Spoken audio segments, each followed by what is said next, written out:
IAS ಅಧಿಕಾರಿ ಜ್ಞಾನೇಂದ್ರ ಮನೆ ಮೇಲೆ ಇಡಿ ದಾಳಿಯಾಗಿದೆ.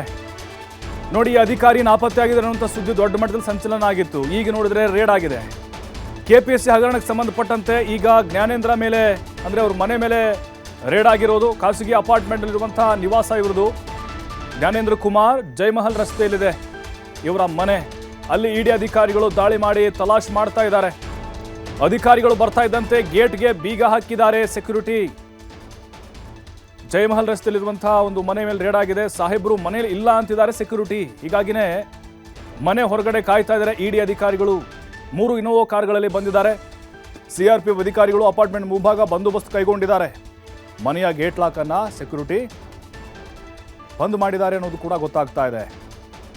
ಈ ಐಎಎಸ್ ಅಧಿಕಾರಿ ಜ್ಞಾನೇಂದ್ರ ಕುಮಾರ್ ಮೊನ್ನೆ ತಾನೇ ನಾಪತ್ತೆಯಾಗಿದ್ದಾರೆ ಅನ್ನುವಂಥ ಸುದ್ದಿ. ಏರ್ಪೋರ್ಟ್ಗೆ ಊರಿಗೆ ಹೋಗಿ ಬರ್ತೇನೆ ಅಂತ ಹೇಳಿ ಅಥವಾ ಡೆಲ್ಲಿಗೆ ಹೋಗಿ ಬರ್ತೇನೆ ಅಂತ ಹೇಳಿ ಏರ್ಪೋರ್ಟ್ಗೆ ಹೋದಾಗ ಫೋನ್ ಸ್ವಿಚ್ ಆಫ್ ಅವ್ರದ್ದು. ಅದಾದಮೇಲೆ ಗೊತ್ತಾಯಿತು, ಪ್ರಿಯಾಂಕ್ ಖರ್ಗೆ ಹೇಳಿದ್ರು ಇಲ್ಲ ಅವರು ಫೋನ್ ಏನೋ ಪ್ರಾಬ್ಲಮ್ ಆಗಿದೆ, ಅವರು ಊರಿಗೆ ಹೋಗಿದ್ದಾರೆ ಅಂಥೇಳಿ. ಇಲ್ಲಿ ನೋಡಿದ್ರೆ ಅವರ ಮನೆಯ ಮೇಲೆ ದಾಳಿ ಆಗಿದೆ. ಕೆಪಿಎಸ್ಸಿ ಪಶು ವೈದ್ಯಾಧಿಕಾರಿಗಳ ಹಗರಣ ಆಯ್ತಲ್ವ, ಅದಕ್ಕೆ ಸಂಬಂಧಪಟ್ಟಂತೆ ಇವರ ಪಾತ್ರದ ಬಗ್ಗೆ ಕೂಡ ಈಗ ಇಡಿ ಅಧಿಕಾರಿಗಳು ಪರಿಶೀಲನೆ ಮಾಡಲಿದ್ದಾರೆ.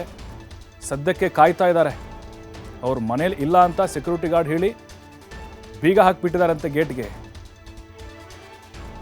ಈಗ ಯಾವೆಲ್ಲ ಅಂಶಗಳು ಗೊತ್ತಾಗುತ್ತೆ ಅನ್ನೋದು ನೋಡಬೇಕೀಗ.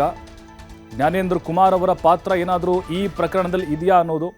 ಯಾಕಂದರೆ ಶಿವಶಂಕರಪ್ಪನವ್ರದ್ದು ಗೊತ್ತಿದೆ ಅಲ್ಲಿ ಪಾತ್ರ ಏನಿತ್ತು ಅಂಥೇಳಿ. ಅದಾದ ಮೇಲೆ ಅಲ್ಲಿ ಕೆಪಿಎಸ್ಸಿ ಸದಸ್ಯರದು ಕೂಡ ಹಸ್ತಕ್ಷೇಪ ಇತ್ತು ಅನ್ನೋದು. ಆದರೆ ಈ ಜ್ಞಾನೇಂದ್ರ ಕುಮಾರ್ ಏನಿದ್ದಾರೆ, ಕಳೆದ 10 ವರ್ಷಗಳಿಂದ ಬೇರೆ ಬೇರೆ ಇಲಾಖೆಯಲ್ಲಿ ಸೇವೆಯನ್ನು ಸಲ್ಲಿಸಿದ್ದಾರೆ. ಸದ್ಯಕ್ಕೆ ಜಯಮಹಲ್ ರಸ್ತೆಯಲ್ಲಿರುವಂಥ ಅವರ ಅಪಾರ್ಟ್ಮೆಂಟ್ನಲ್ಲಿ ದಾಳಿಯಾಗಿದೆ. ಒಳಗಡೆ ಇನ್ನೂ ಕೂಡ ಪ್ರವೇಶ ಆಗಿಲ್ಲ. ಮನೇಲಿಲ್ಲ ಅಂತ ಹೇಳ್ತಿದ್ದಾರೆ. ಮನೇಲಿದ್ದು ಕೂಡ ಸೆಕ್ಯೂರಿಟಿ ಸುಳ್ಳು ಹೇಳ್ತಾ ಇದ್ದಾರಾ, ಬೇಕು ಅಂತಲೇ ಹೇಳ್ತಾ ಇದ್ದಾರಾ? ನೋಡ್ತಾ ಇದ್ದ ದೃಶ್ಯ, ಅವರ ಮನೆಯ ಮುಂಭಾಗ ಗೇಟ್ ಮುಂಭಾಗ ಕಾಯ್ತಿದ್ದಾರೆ ನೋಡಿ ಅಧಿಕಾರಿಗಳು. ಸೆಕ್ಯೂರಿಟಿ ಒಳಗಡೆ ಬಿಟ್ಟಿಲ್ಲ, ಅವ್ರನ್ನ ಕಾಯಿಸ್ತಾ ಇದ್ದಾರೆ. ಸಾಹೇಬರು ಮನೇಲಿಲ್ಲ ಅಂಥೇಳಿ ಹಾಗೆಯೇ ಗೇಟ್ ಲಾಕ್ ಮಾಡಿಬಿಟ್ಟಿದ್ದಾನೆ. ಕಾಯೋಷ್ಟು ಕಾಯ್ತಾರೆ ಅಧಿಕಾರಿಗಳು. ಮನೆಗೆ ನುಗ್ಗಿಬಿಡ್ತಾರೆ. ಈಗ ಸಿಆರ್ಪಿಎಫ್ ಅವ್ರು ಬಿಟ್ಟು ಒಳಗೆ ನುಗ್ಗಿ ತಲಾಶ್ ಮಾಡ್ತಾರೆ. ಈಗ ಒಳಗಡೆ ಇದ್ದು ಕೂಡ ಜ್ಞಾನೇಂದ್ರ ಕುಮಾರ್ ಹೈಡ್ರಾಮಾ ಮಾಡ್ತಾ ಇದ್ದಾರಾ ಅಥವಾ ನಿಜಕ್ಕೂ ಮನೇಲಿಲ್ವಾ? ಪಶು ವೈದ್ಯಾಧಿಕಾರಿಗಳ ನೇಮಕಾತಿಯಲ್ಲಿ ಅಕ್ರಮ ಕೇಳಿ ಬಂದಿತ್ತು. ಅಭ್ಯರ್ಥಿಗಳಿಂದ 70 ರಿಂದ 80 ಲಕ್ಷ ಲಂಚ ಪಡೆದಂಥ ಆರೋಪ. ಅದಕ್ಕೂ ಈ ಕೆಪಿಎಸ್ಸಿ ಅಧ್ಯಕ್ಷ ಶಿವಶಂಕರಪ್ಪ ತಲೆದಂಡ ಆಗಿತ್ತು, ಸಾಹುಕಾರ. ಈಗ ಇವರು ಪಾತ್ರದ ಬಗ್ಗೆ ಕೂಡ ಗೊತ್ತಾಗಬೇಕಾಗಿದೆ. ಈ ಹಿನ್ನೆಲೆ 3 ದಿನಗಳ ಹಿಂದೆ ಇಡಿ ಅವರು ದಾಳಿಯನ್ನು ಮಾಡಿದ್ರು. ಪಶು ವೈದ್ಯಾಧಿಕಾರಿ ಅಭ್ಯರ್ಥಿಗಳ ಮನೆ ಮೇಲೂ ಕೂಡ ದಾಳಿ ಮಾಡಿದ್ರು. ತುಮಕೂರು, ಹಾಸನ, ರಾಯಚೂರಿಗೂ ಕೂಡ ಹೋಗಿತ್ತು ದಾಳಿ. ಬಟ್ ಈಗ ಪಶು ವೈದ್ಯಾಧಿಕಾರಿಗಳ ಈ ಹಗರಣಕ್ಕೆ ಸಂಬಂಧಪಟ್ಟಂತೆ ಜ್ಞಾನೇಂದ್ರ ಕುಮಾರ್ ಅವರ ಮನೆಯಲ್ಲೂ ಕೂಡ ಈಗ ತಲಾಶ್ ಮಾಡುವಂಥ ಸಾಧ್ಯತೆಗಳು ಕಾಣಿಸ್ತಾ ಇದೆ.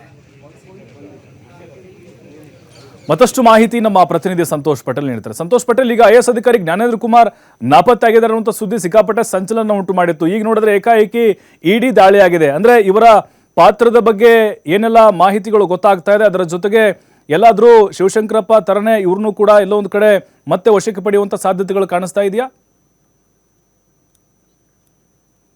ಎಲ್ಲ ಹೈಡ್ರಾಮ್ಗಳನ್ನು ನೋಡಿದ್ರೆ ಐಎಎಸ್ ಅಧಿಕಾರಿ ಜ್ಞಾನೇಂದ್ರ ಏನಿದ್ದಾರೆ ಈಗಾಗಲೇ ಮನೆಯನ್ನು ಬಿಟ್ಟು ತೆರಳಿರುವಂಥದ್ದು. ಮೊಬೈಲನ್ನು ಸ್ವಿಚ್ ಆಫ್ ಮಾಡ್ಕೊಂಡಿದ್ದಾರೆ. ಎಲ್ಲೋಗಿದ್ದಾರೆ ಏನು ಅನ್ನೋದ್ರ ಬಗ್ಗೆ ಯಾವುದೇ ರೀತಿಯ ಸ್ಪಷ್ಟವಾದ ಮಾಹಿತಿ ಇಲ್ಲ. ಈಗಾಗಲೇ ಶಿವಶಂಕರಪ್ಪ ಸಾಹುಕಾರ ಮನೆ ಸೇರಿದಂತೆ ಬೇರೆ ಬೇರೆಯವರ ಮನೆ ಮೇಲೆ ದಾಳಿಯನ್ನು ನಡೆದಿತ್ತು. ಅದಷ್ಟೇ ಅಲ್ಲದೆ ಒಟ್ಟು 21 ಕಡೆ ಈ ದಾಳಿ ನಡೆದಿತ್ತು. ಹೊರ ರಾಜ್ಯದಲ್ಲೂ ಕೂಡ ದಾಳಿ ನಡೆದಿತ್ತು.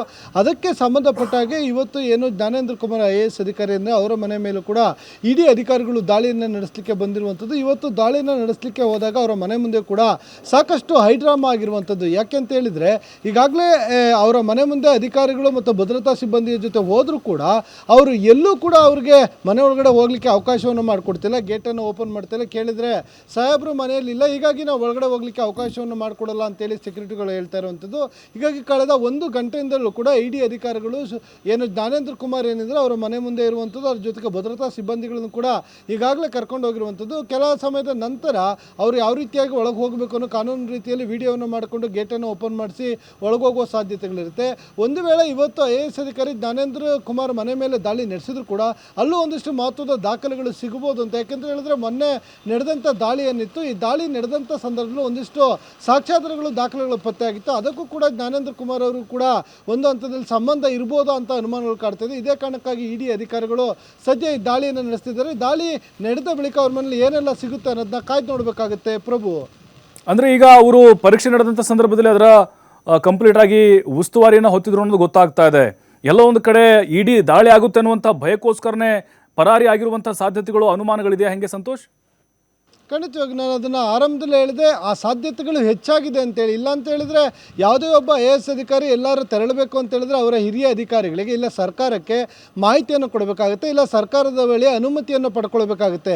ನೀವು ಯಾವುದೇ ದೇಶ ಬಿಟ್ಟು ಪ್ರಯಾಣವನ್ನು ಬೆಳೆಸಬೇಕು ಅಂತ ಹೇಳಿದ್ರೆ ಸರ್ಕಾರದ ಗಮನಕ್ಕೆ ತರದೆ, ಅವರ ಬಳಿ ಲೆಟ್ರನ್ನು ಪಡೆದುಕೊಳ್ಳದೆ, ಹಿರಿಯ ಅಧಿಕಾರಿಗಳಿಗೆ ಮಾಹಿತಿಯನ್ನು ಕೊಡದೆ ಅವರು ದೇಶವನ್ನು ಬಿಟ್ಟು ತೆರಳುವಾಗಿಲ್ಲ ಮತ್ತು ಅವರ ಕಾರ್ಯವ್ಯಾಪ್ತಿಯನ್ನು ಕೂಡ ಬಿಟ್ಟು ತೆರಳುವಾಗಿರೋದಿಲ್ಲ. ಆದರೆ ಇಲ್ಲಿ ಜ್ಞಾನೇಂದ್ರ ಕುಮಾರ್ ಹೋಗಿರುವಂಥದ್ದು ಏನೇ ರಾತ್ರಿಯಿಂದನೂ ಕೂಡ ಇದು ಇವರು ಮನೆ ಬಿಟ್ಟು ತೆರಳಿದ್ದಾರೆ, ನಾಪತ್ತೆ ಆಗಿದ್ದಾರೆ ಅನ್ನೋ ಮಾಹಿತಿ ಇರುವಂಥದ್ದು. ಇದಕ್ಕೆ ಸಂಬಂಧಪಟ್ಟಾಗೆ ಪ್ರಕರಣವನ್ನು ಕೂಡ ದಾಖಲು ಮಾಡಿಕೊಳ್ಳಲಾಗಿದೆ. ಪೊಲೀಸರು ಅವ್ರನ್ನ ಮಾಹಿತಿಯನ್ನು ಕಲೆ ಹಾಕಿದಾಗ ಏನು ಏರ್ಪೋರ್ಟ್ ಪಟ್ಟಿಗೆ ಬಂದು ಏರ್ಪೋರ್ಟ್ನಿಂದ ದೆಹಲಿಗೆ ಟಿಕೆಟನ್ನು ಮಾಡ್ಕೊಂಡಿದ್ದಾರೆ ಅನ್ನೋ ಮಾಹಿತಿ ಅಷ್ಟೇ ಲಭ್ಯವಾಗಿತ್ತು. ಆದರೆ ಅವರು ಯಾವ ಕಡೆ ಪ್ರಯಾಣ ಮಾಡಿದ್ದಾರೆ, ಯಾವ ಫ್ಲೈಟ್ನಲ್ಲಿ ಪ್ರಯಾಣ ಮಾಡಿದ್ದಾರೆ, ಇಲ್ಲ ಟಿಕೆಟ್ ಬುಕ್ ಮಾಡಿ ಪ್ರಯಾಣವನ್ನು ಮಾಡದೆ ಇಲ್ಲೇ ಉಳ್ಕೊಂಡಿದ್ದಾರೆ ಅನ್ನೋ ಅನುಮಾನಗಳು ಕೂಡ ಇರುವಂಥದ್ದು. ಹೀಗಾಗಿ ಒಂದು ಕಡೆ ಪೊಲೀಸರು ಜ್ಞಾನೇಂದ್ರ ಕುಮಾರ್ ಅವ್ರನ್ನ ಹುಡುಕಾಟವನ್ನು ನಡೆಸಿದರೆ, ಮತ್ತೊಂದು ಕಡೆ ಇಡಿ ಅಧಿಕಾರಿಗಳು ಇದರ ಬೆನ್ನೆಲ್ಲ ಅವರ ಮನೆ ಮೇಲೆ ದಾಳಿ ಮಾಡೋ ಮುಖಾಂತರ ಅವರಿಗೆ ಶಾಕ್ ಕೊಟ್ಟಿರುವಂಥದ್ದು. ಯಾಕೆಂದರೆ ಇಡೀ KPSCಯ ಪರೀಕ್ಷೆಗಳು ಏನು ನಡೀತಿತ್ತು ಅದರ ಕಂಪ್ಲೀಟ್ ಉಸ್ತುವಾರಿಯನ್ನು ಅವರು ವಹಿಸ್ಕೊಂಡಿದ್ರು. ಅಂದರೆ ಅವ್ರದ್ದು ಕೂಡ ಇದರಲ್ಲಿ ಮೇಜರ್ ಪಾಲಿತ್ತು IAS ಅಧಿಕಾರಿ ಆಗಿರುವ ಹಿನ್ನೆಲೆಯಲ್ಲಿ.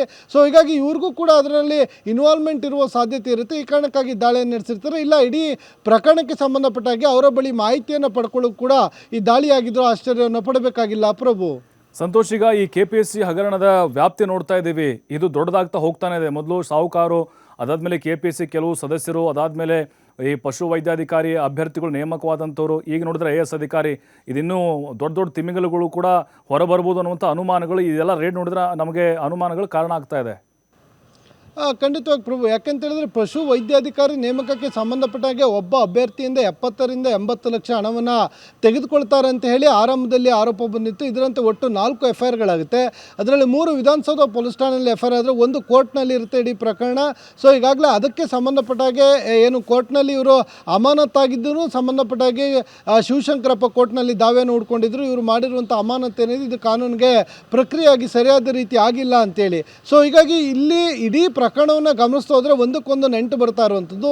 ಸರ್ಕಾರದ ಮಟ್ಟದವರೆಗೂ ಕೂಡ ಇದರ ಲಿಂಕ್ ಬರುವಂಥ ಸಾಧ್ಯತೆಗಳಿರುತ್ತೆ. ಹೀಗಾಗಿ ಈಗಾಗಲೇ 21 ಕಡೆ ದಾಳಿಯಾಗಿದೆ. ಇವತ್ತು ಮತ್ತೆ ಜ್ಞಾನೇಂದ್ರ ಕುಮಾರ್ ಅವರ ಮನೆ ಮೇಲೂ ಕೂಡ ದಾಳಿ ನಡೆಸ್ತಾ ಇರುವಂಥದ್ದು.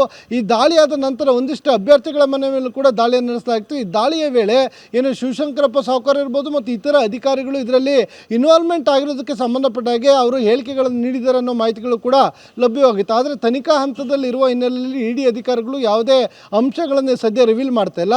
ಆದರೆ ಇದಕ್ಕೆ ಯಾರೆಲ್ಲ ಲಿಂಕ್ಗಳಿದೆ, ಯಾರೆಲ್ಲ ಇನ್ವಾಲ್ವ್ಡ್ಗಳಿದ್ದಾರೆ ಅವ್ರ ಬಗ್ಗೆ ಮಾಹಿತಿಯನ್ನು ತೆಗೆದುಕೊಂಡು ಅವರ ಮನೆ ಮೇಲೆ